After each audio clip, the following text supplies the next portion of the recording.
Hello class, my name is Yazzie Coleman and I'll be doing a presentation on the Seventh Amendment, the right to civil jury trials.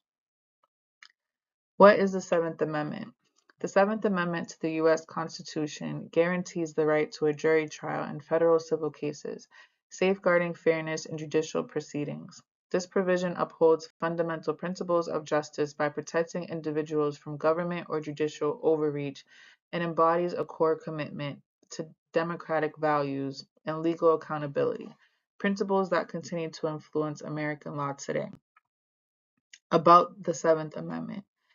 The right to a civil jury trial has long-standing historical origins, dating back to English common law and even earlier to Blackstone's 1765. Sir William Blackstone called jury trials the glory of the English law, emphasizing their vital role in preventing bias in judicial decisions by magistrates who might favor individuals of their own social class. This tradition was carried to America by the colonists, who saw juries not only as tools for justice but also as vital safeguards against arbitrary government authority. The Founders. Despite the widespread recognition of civil juries as essential to liberty, the original draft of the U.S. Constitution in 1787 failed to include a provision guaranteeing civil jury trials. This omission led to significant oppression during the ratification process. Founders such as Thomas Jefferson, George Mason, and Patrick Henry warned that the absence of civil juries could lead to judicial overreach and the erosion of individual rights. Their concerns contributed to the drafting and ratification of the Seventh Amendment in 1791.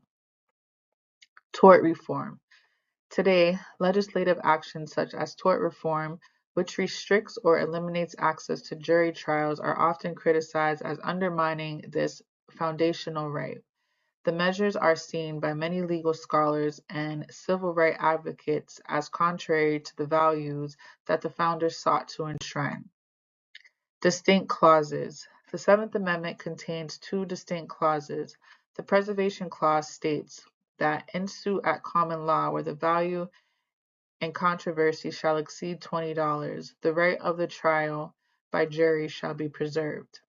And the Reexamination Clause stipulates that no fact tried by a jury shall be otherwise reexamined in any court in the United States than according to the rule of the common law. Common law. Issues lie in understanding the term common law. While modern usage often refers to judge-made law, in the context of the Seventh Amendment, common law refers to English legal system as it existed in 1791, particularly courts that employed jury trials because state practices varied and the federal court system was newly established. The Supreme Court determined that the term common law should be interpreted based on English legal traditions at the time the amendment was ratified. This principle became known as the historical test. What is a historical test? Under this test, the type of cases subject to jury trials and the extent to which jury decisions could be reviewed were to mirror English common law as closely as possible, although some procedural variations have been permitted, such as using 6 jurors instead of 12. The court has consistently emphasized the importance of maintaining the protections intended by the amendment. The historical test has historically guided judicial decisions related to the Seventh Amendment, but has also undergone evolving interpretation. In Ross versus Bernhard in 1970, the Supreme Court held that a jury trial is necessary in shareholder indirect actions, emphasizing that the amendment's applicability depends on the nature of the issue involved rather than the overall classification of the case. While acknowledging this historical basis of the Seventh Amendment, the court indicated that in certain situations, a functional approach should supplement or modify the traditional historical test to better serve justice. Where the Seventh Amendment applies. The Supreme Court has clarified that the Seventh Amendment applies solely to federal courts. In Minneapolis and St. Louis Railroad Co. versus Bombolis in 1916, the court ruled that the amendment does not obligate states to offer civil jury trials. However, the majority of states have incorporated civil jury rights in their own constitution, underscoring their enduring significance in American legal tradition.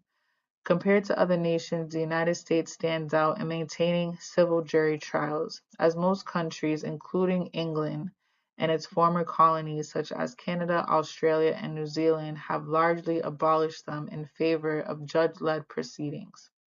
During the Constitutional Convention, delegates discussed including civil jury provisions but ultimately deferred the matter due to inconsistent practices across the state. This omission generated public concerns and nearly jeopardized ratification. Federalist authors, particularly Alexander Hamilton, argued that civil jury rights would remain under state control. Public concern. In response to widespread public concern, numerous states ratifying conventions urged Congress to safeguard civil jury trials. Consequently, James Madison included this protection on the proposed Bill of Rights, leading to the adoption of the Seventh Amendment with minimal debate in 1791. In conclusion, the Seventh Amendment reflects the American tradition of public participation in the legal system and functions as an essential check on the power of judges and government officials.